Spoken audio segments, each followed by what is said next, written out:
Hello everyone, शुभारंभ batch में आपका बहुत बहुत स्वागत है। और आज इस वीडियो में हम क्लास 8th की एनसीईआरटी शुरू करेंगे। और क्लास 8th की एनसीईआरटी के शुरू करने से पहले मैं आपको बताना चाहता हूँ कि क्लास 6 क्लास और 7th क्लास की एनसीईआरटी हमने कंप्लीट कर दी है। और एमसीक्यू सहित एमसीक्यू भी हमने इसके करवा दिए हैं। तो आज के इस वीडियो में हम क्लास 8th की जो एनसीईआरटी है, ज्योग्राफी की एनसीईआरटी,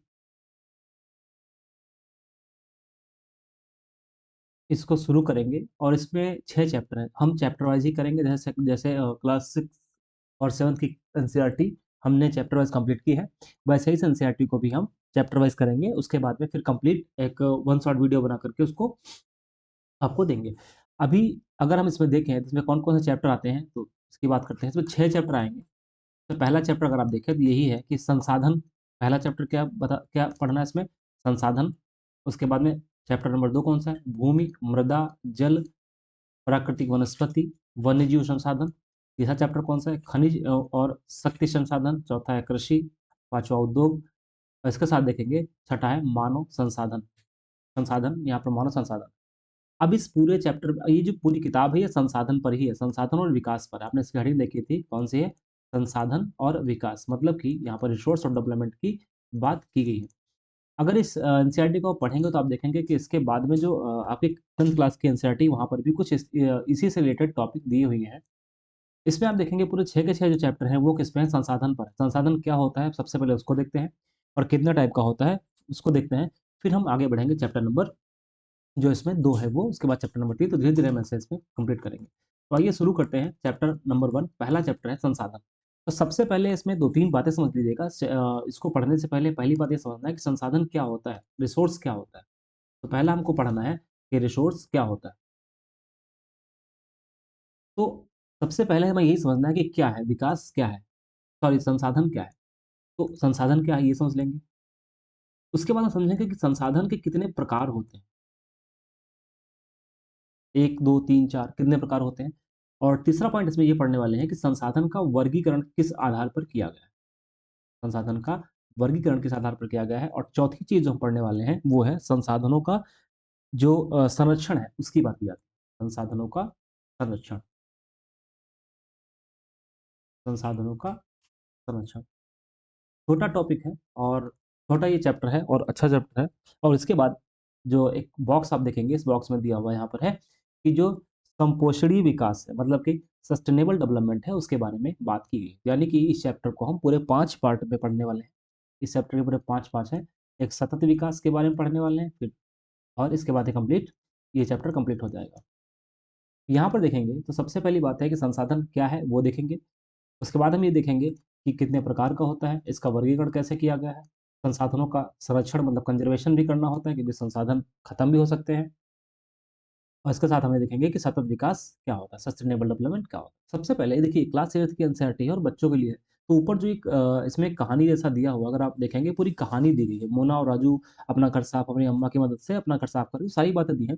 तो इस पूरी ये जो यहाँ से यहाँ तक का है इसको पढ़ने की जरूरत नहीं है। क्यों? क्योंकि इसमें यही बात की गई है। इसमें जो बच्चे हैं मोना और राजू हैं वो अपनी मम्मी से पूछ रहे हैं कि संसाधन क्या होता है। यही बात की जा रही है। तो सीधा हम समझते हैं संसाधन क्या होता है। ठीक है, संसाधन का मतलब ये है ऐसी कोई चीज, ऐसी कोई चीज जो हमारे लिए उपयोगी है। मतलब सिंपल समझ सकते हैं कि संसाधन मतलब कि जो रिसोर्स है वो क्या होता है। रिसोर्स क्या होता है? रिसोर्स में जो हमारे लिए उपयोगी है, जो हमारे लिए उपयोगी है, हमारे लिए क्या है? उपयोगी है। मतलब कि जो हम यूज करते हैं, जो हमारे लिए जो कुछ भी है। जैसे एग्जांपल में सबसे अच्छा एग्जांपल क्या हो सकता है, इसका एग्जांपल क्या हो सकता है, तो आपने देखा होगा कि जो वायु होती है उससे हम क्या करते हैं? सांस लेते हैं। हमारे लिए हम सांस लेते हैं। अगर आप मृदा देखेंगे मतलब मिट्टी देखेंगे तो उसमें हम सब्जियों का उत्पादन करते हैं। उसपे वो हमारे प्राकृतिक जो वनस्पति होती है उसके लिए इंपॉर्टेंट होती है। यानी कि जो भी चीज़ हमारे लिए ज़रूरी है, हमारे लिए उपयोगी है, उसको क्या बोलते हैं? उसको बोलते हैं संसाधन। यहाँ तक की बात समझ में आ गई बात? अब दूसरी बात करते हैं कि ये जो संसाधन होते हैं ये मूल्यवान होते हैं। संसाधन कैसे होते हैं? मूल्यवान होते हैं। मूल्यवान का मतलब क्या होता है? मूल्य का मतलब है महत्व, कि हमारे लिए कितनी इंपॉर्टेंट है, इसको आप देखेंगे।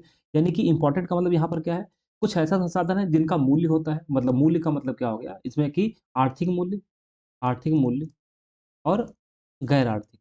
गैर आर्थिक का जैसे आर्थिक मूल्य का मतलब क्या होता है कि जो जिनको पैसे से हम पैसे के हिसाब से देख सकें, और गैर आर्थिक का मतलब होता है जिनको हम पैसे के हिसाब से ना देख पाएँ। जैसे एग्ज़ाम्पल में कि जो वायु है, वो क्या है? गैर आर्थिक मूल्य। गैर आर्थिक मूल्य का मतलब क्या है कि वायु हमें वातावरण में मुफ्त में मिली हुई, फ्री में मिली हुई है। इसके लिए हमें पैसे नहीं देने होते हैं। लेकिन वही बात अगर देखेंगे आप कि कोई धातु है, कोई मेटल जैसे सोना, लेकिन गोल्ड जो है, सोना है, वो क्या है? वो है आर्थिक मूल्य। तो जो संसाधन है हमारे लिए बहुत उपयोगी हैं और जिनको हमें बचा के रखना होता है। तो संसाधन मैंने आपको बता दिया संसाधन क्या होते हैं। संसाधन वो चीज़ें हैं, वो सब हैं जो हमारे लिए उपयोगी हैं। बात समझ में आ गई इतनी? तो अब सवाल बनता है कि कितने प्रकार के संसाधन होते हैं? देखिए, संसाधन की अगर बात करते हैं, तो संसाधन 3 प्रकार के होते हैं। कितने होते हैं? 3 प्रकार के संसाधन होते हैं। अच्छा, इसमें क्या है कि जो समय और प्रौद्योगिकी, टाइम और जो टेक्नोलॉजी है, वो भी एक तरीके से संसाधन है। क्यों संसाधन क्यों है? क्योंकि इनके माध्यम से क्या होता है, इनके माध्यम से पदार्थों को हम परिवर्तित कर देते हैं। जो संसाधन होते हैं, उनको हम क्या करते हैं? परिवर्तित करते हैं। समय और प्रौद्योगिकी के हिसाब से क्या होते हैं? वो परिवर्तित हो जाते हैं। ठीक है? अब आगे बात करते हैं कि संसाधन कितने प्रकार के होते हैं। देखिए, संसाधन के प्रकार अगर देखेंगे तो एक होता है प्राकृतिक संसाधन। एक क्या होता है? प्राकृतिक संसाधन। प्राकृतिक संसाधन होता है और दूसरा क्या है? मानव निर्मित संसाधन। मानव निर्मित संसाधन। अभी एग्ज़ाम्पल समझेंगे, अच्छे समझ पाएँगे। मानव निर्मित संसाधन, प्राकृतिक संसाधन और मानव निर्मित संसाधन।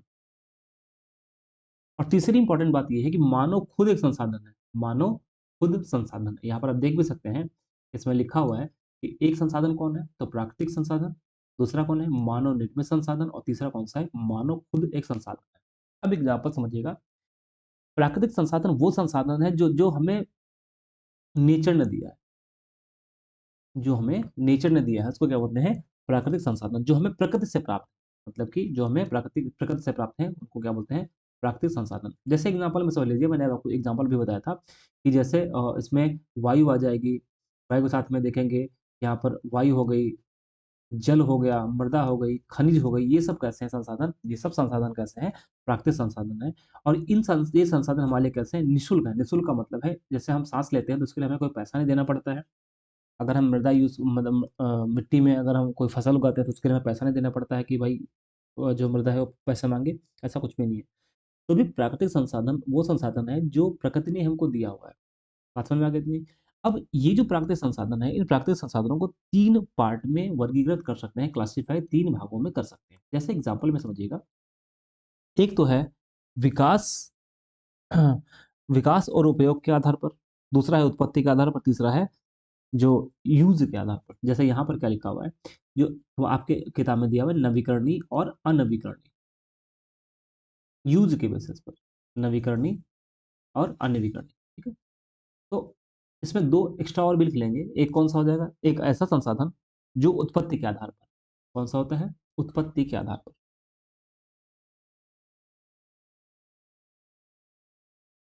उत्पत्ति के आधार पर। देखिए, उत्पत्ति के आधार पर 2 प्रकार के संसाधन होते हैं, एक तो होता है जैविक और एक होता है अजैविक। जैविक संसाधन वो संसाधन है जिनमें जान होती है, मतलब जिनमें लाइफ होती है। जैसे पेड़-पौधे, जीव-जंतु, पेड़-पौधे और कौन है? जीव-जंतु। और अजैव क्या है? जो निर्जीव होते हैं, जो निर्जीव होते हैं, मतलब नॉन लिविंग थिंग्स जो होती हैं, वो इसमें आती हैं। अब इसको अबायोटिक बोलते हैं, इसको क्या बोलते हैं? बायोटिक बोलते हैं। इसका एग्ज़ाम्पल क्या हो जाएगा? जैसे मृदा, जैसे वायु, ये सब क्या हो जाएँगे? ये हो जाएँगे प्राकृतिक संसाधन में उत्पत्ति के आधार पर 2 प्रकार के। तीसरा है विकास व उपयोग के आधार पर, तीसरा कौन-सा हो जाएगा? विकास विकास व उपयोग के आधार पर,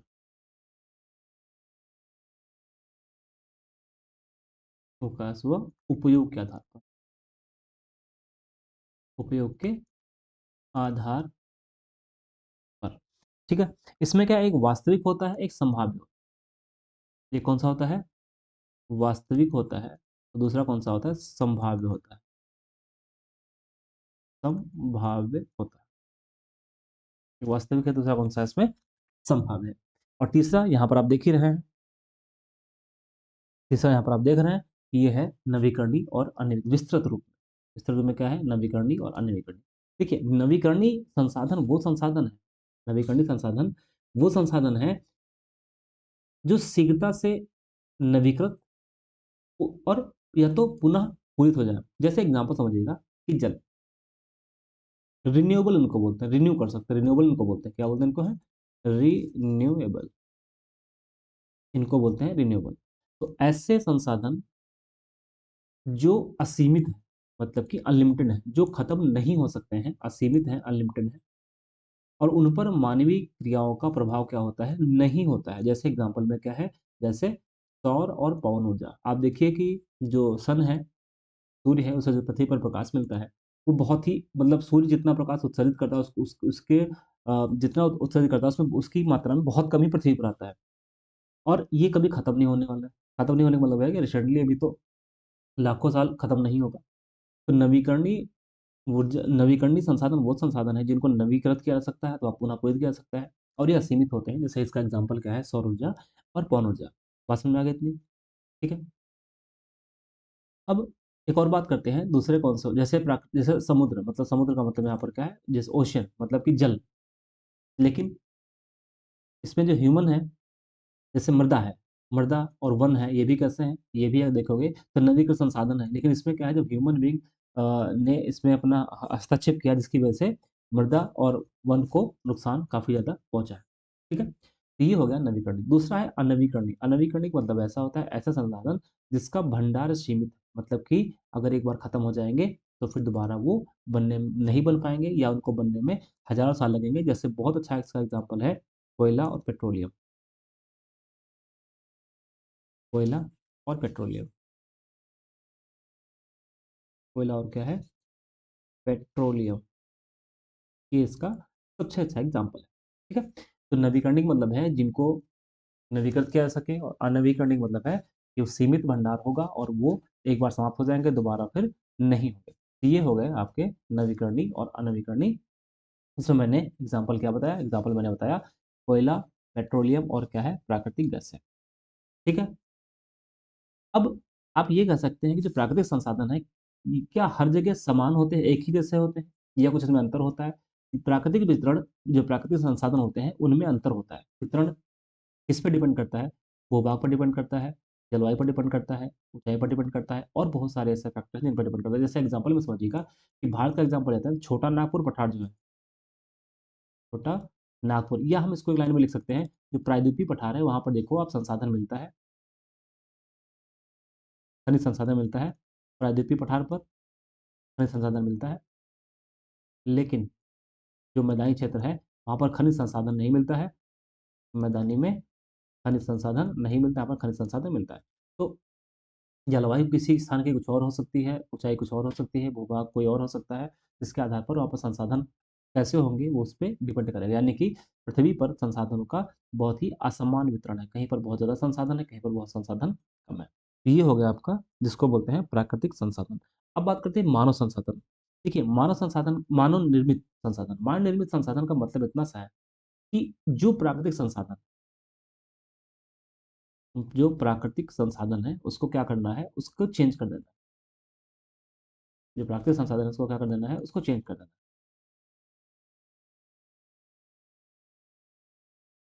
प्राकृतिक जो संसाधन है उसको क्या करना है, उसको चेंज कर देना है। जैसे एग्जांपल समझिएगा, कोई एक पेड़ है, तो ह्यूमन क्या करता है, इसको काट देता है और किस में बदल देता है, फर्नीचर में बदल देता है, फर्नीचर में बदल देता है। मतलब कि, या आपने देखा कि लोहा है, वो लोह जो अयस्क है, आयरन ओर है, उससे क्या होता है, स्टील बना लेता है, स्टील के बर्तन बना लेता है, सब कुछ बना लेता है। ठीक, तो कहने का मतलब इतना सा है कि मानव निर्मित संसाधन का मतलब है कि जिन संसाधन को मानव ने निर्मित किया है, ऐसे संसाधन जिनको किसने निर्मित किया है, मानव ने निर्मित किया है, नेचर से कोई मतलब इसका नहीं है। प्राकृतिक संसाधन प्रकृति ने दिया हुआ है, और मानव निर्मित मानव ने खुद से बनाया है। जैसे एग्जाम्पल में अब मैंने बताया था कि लौह अयस्क उस समय तक संसाधन नहीं है जब तक लोगों ने उसे लोहा बनाना नहीं सीखा। मतलब कि अगर आपको आयरन और मिल जाता है तो उसका कोई मतलब नहीं है जब तक आप स्टील और आयरन नहीं बना लेते। फिर मैंने आपको बताया जैसे कि जो चीज़ हम यूज़ करते हैं वो संसाधन होता है। जैसे अब हम पुल यूज़ करते हैं, सड़क यूज़ करते हैं, मशीन यूज़ करते हैं, वाहन यूज़ करते हैं या और भी चीज़ें जो हम सब यूज़ करते हैं उनको क्या बोलते हैं? उसको बोलते हैं मानव निर्मित संसाधन बोलते हैं। तो टेक्नोलॉज़ी भी हम सब यूज़ करते हैं क्योंकि टेक्नोलॉजी के थ्रू ही हम सब कुछ कर पा रहे हैं अभी।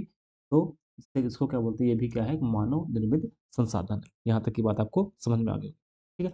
तीसरी बात आती है इसको बोलते हैं मानव संसाधन। मानव संसाधन का मतलब क्या होता है? मानव मतलब ह्यूमन भी खुद संसाधन है। ह्यूमन क्या है? खुद संसाधन है। इसमें जो हम लोग होते हैं वो सब आते हैं। ह्यूमन मतलब कि मेल और फीमेल जो भी हैं इसमें सब संसाधन है। और ये जो संसाधन है इ इस संसाधन को कैसे विकसित किया जा सकता है? तो इसमें क्या कर सकते हैं? शिक्षा और स्वास्थ्य और स्किल शिक्षा, स्वास्थ्य और स्किल की बात करेंगे। शिक्षा, स्वास्थ्य और कौशल इन सबको प्रदान करके, इन सबको तीनों को देकर के हम मानव संसाधन का विकास कर सकते हैं। किसी देश में अगर मानव को अच्छी शिक्षा मिलेगी, अच्छा स्वास्थ्य रहेगा, अच्छा कौशल होगा तो वो देश क्या होगा? आगे बढ़ेगा। तो लोग और अधिक संसाधन बनाने के लिए प्राकृतिक सबसे अच्छा उपयोग भी कर सकते हैं। तो उनके पास में क्या है? ज्ञान और कौशल के थ्रू क्या कर सकते हैं वो? मानव संसाधन बना सकते हैं। ठीक है? लोग शिक्षा और स्वास्थ्य लोगों को बहुमूल्य संसाधन बनाने में मदद करते हैं। मतलब अगर कोई पर्सन है, कोई आदमी है, तो उसको शिक्षा, स्वास्थ्य और स्किल सिखा करके उसको एक ह्यूमन बीइंग बना सकते हैं। ठीक है? तो मैंने अभी तक आपको क्या बताया? मैंने बताया कि संसाधन क्या होते हैं, उसकी मैंने बात कर ली। उसके बाद मैंने आपको बताया कि संसाधन कितने प्रकार के होते हैं और तीसरी बात मैंने बताई उसका वर्गीकरण कैसे किया गया है। चौथी बात हम पढ़े, देखो संसाधन यहाँ पर अगर हम बात करें तो प्राकृतिक संसाधन में आपने पढ़ा था अनवीकरणीय, पढ़ा था अनवीकरणीय मतलब कि ऐसे जो समाप्त हो जाएँगे। पेट्रोलियम और कोल इसका एग्ज़ाम्पल है। अगर समाप्त हो जाएँगे तो फिर दोबारा तो होंगे नहीं, दोबारा मिलेंगे नहीं तो क्या करना पड़ेगा? उनको बचाना पड़ेगा। तो हम संसाधन यूज़ तो करेंगे, लेकिन अंधाधुंध संसाधन को यूज़ नहीं करना है, जिससे उसका नुकसान हो जाए, तो हमें बचाना ही पड़ेगा, संरक्षण करना पड़ेगा, कंज़र्व करना पड़ेगा। कंज़र्व करना पड़ेगा, नहीं तो फिर क्राइसिस हो जाएगी। तो संसाधन संरक्षण का मतलब है, जो रिसोर्स कंज़र्वेशन है वो। अब संसाधन संरक्षण करने के लिए क्या करना पड़ेगा? इसके लिए कई सारे काम कर सकते हैं। जैसे एग्ज़ाम्पल की बात करते हैं, इसमें एक तो सबसे अच्छा एग्ज़ाम्पल है सतत विकास, संपोषणी विकास, ठीक है? सतत विकास की बात कर सकते हैं। सतत विकास क्या होता है? उसको हम डिस्कस करते हैं। संसाधन का सतर्कतापूर्वक उपयोग करना, उन्हें नवीकरणीय ऐसे नवीकरण के लिए समय देना संसाधन कहलाता है। अब एग्ज़ाम्पल में अगर हम जंगल काट देंगे, उनको समय ही नहीं देंगे हम दोबारा उगने का, तो फिर क्या हो जाएगा? वो खत्म हो जाएगा। ठीक है? अब यहाँ पर एक कॉन्सेप्ट क्या है? सतत विकास, सस्टेनेबल डेवलपमेंट, कंटीन्यूअस डेवलपमेंट मतलब कि एक ऐसा विकास जो चलता रहे। फॉर एग्ज़ाम्पल कि वर्तमान में हमारी कुछ आवश्यकताएँ हैं, वर्तमान में हमारी कुछ आवश्यकताएँ हैं, हमारी कुछ आवश्यकताएँ हैं। फॉर एग्ज़ाम्पल कि हमें ऊर्जा चाहिए, ऊर्जा का मतलब क्या है? हमें मान लीजिए विद्युत चाहिए, ऊर्जा चाहिए, तो उसके लिए हमें कोयला चाहिए, तो ये हमारी ज़रूरत है। लेकिन फ्यूचर में जो लोग आएँगे, भविष्य में आएँगे, उनको भी तो ऊर्जा चाहिए होगी। भविष्य में जो लोग आएँगे, उनकी भी कुछ आवश्यकताएँ होंगी, उनकी भी कुछ आवश्यकताएँ होंगी, है ना? उनको भी ऊर्जा चाहिए होगी। अगर हमने सारी ऊर्जा यूज़ कर ली, मतलब कि हमने सारा कोल यानी कोयला और पेट्रोल यूज़ कर लिया, तो भविष्य वालों के लिए कुछ बचेगा नहीं। तो विकास कहाँ हुआ? विकास कहाँ हुआ का मतलब क्या है? हमने अपनी कंडीशन देखी, हमने अपनी सारी चीज़ें अपने अपने लिए काम किया और फ्यूचर वालों से मतलब ही नहीं रखा कि उससे कोई मतलब ही नहीं। तो उसको हम क्या बोलेंगे? केवल वर्तमान में ही देखेंगे सब कुछ पूरा हो रहा है, भविष्य में सब खराब हो गया, तो उसका विकास नहीं बोलेंगे। अब इसी को देखते हुए क्या आया?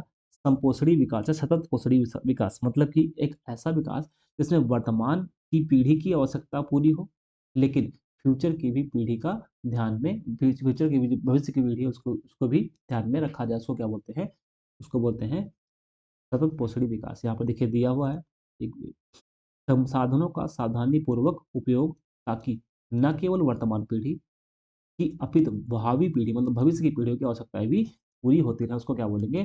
सतत पोषणी विकास। तो क्या बोलेंगे? संपोषणी विकास भी बोल सकते हैं, सतत पोषणी विकास भी इसमें कह सकते हैं। ठीक है? अब सवाल है कि जो यहाँ पर पूरी कहानी दी है कि अब सतत पोषणी विकास के लिए हम क्या कर सकते हैं, वो सारी बातें इसमें बताई गई हैं। यहाँ पर देखेंगे कि सतत पोषणी जो विकास है, तो वो सिद्धांत है। ये एग्जाम में प्रीलिम्स में पूछा जा सकता है। इसके क्या सिद्धांत सिद्धांत क्या सिद्धांत? पहली चीज, जीवन के सभी रूपों का आदर और देखभाल, पहला। दूसरा क्या? मानव जीवन की गुणवत्ता को बढ़ाना। तीसरा क्या है? पृथ्वी की जीवन शक्ति और विविधता का संरक्षण करना। तो चौथा क्या है?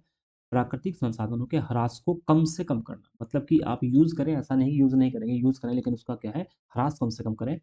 पर्यावरण के प्रति व्यक्तिगत व्यवहार, पर्यावरण के प्रति क्या है? व्यक्तिगत व्यवहार और अभ्यास में परिवर्तन। समुदायों को अपने पर्यावरण की देखभाल करने के योग्य बनाना, मतलब कि इसमें अगर देखें तो हम सारी बात किस पे कर रहे हैं? पर्यावरण को बचाने पर, संसाधन को बचाने पर और पर्यावरण को बचाने पर हम यहाँ पर क्या कर रहे हैं? ध्यान दे रहे हैं। क्लियर हो गई बात यहाँ तक की? तो इसमें बात बोलेगी कि हमारा कर्तव्य क्या है, इन सबको बचाने के लिए हमारा कर्तव्य क्या है? कि सभी नवीकरणीय संसाधनों के उपयोग सतत पोषणीय होना चाहिए, मतलब हमें सतत जो सस्टेनेबल डेवलपमेंट उसको यूज करना चाहिए। पृथ्वी पर जीवन की विविधता को बचाए रखना चाहिए और प्राकृतिक पर्यावरणीय तंत्र की हानि को कम से कम करना चाहिए, मतलब कि वही जो यहाँ बात बोली गई है वहीं पर कहाँ बोली गई? यहाँ पर भी वो चीज़ बोली गई। ठीक है, यहाँ पर ये छोटा सा चैप्टर था, बहुत छोटा चैप्टर है, लेकिन ये काम का है। तो इसमें हमने सारी बात समझ ली है। क्या क्या हमने पढ़ा इसके बारे में हमने आपको पहले बता दिया। इसमें हमें क्या क्या पढ़ना था? सबसे पहले पढ़ना था कि संसाधन क्या है, उसके कितने प्रकार हैं, और उस प्रकार के साथ साथ में उसका वर्गीकरण क्या किया गया है, और संसाधनों का संरक्षण फिर क्या है, सतत विकास क्या है, इसके सिद्धांतों के बारे में भी हमने यहाँ पर जान लिया। तो चैप्टर में इतना ही है, और अगले चैप्टर में हम मिलते हैं आपसे। अभी तक जितना भी चीज़ें हमने बताई है वो आप पढ़िए और रिवाइज करिए। मिलते हैं अगले अगले वीडियो में। बहुत बहुत धन्यवाद।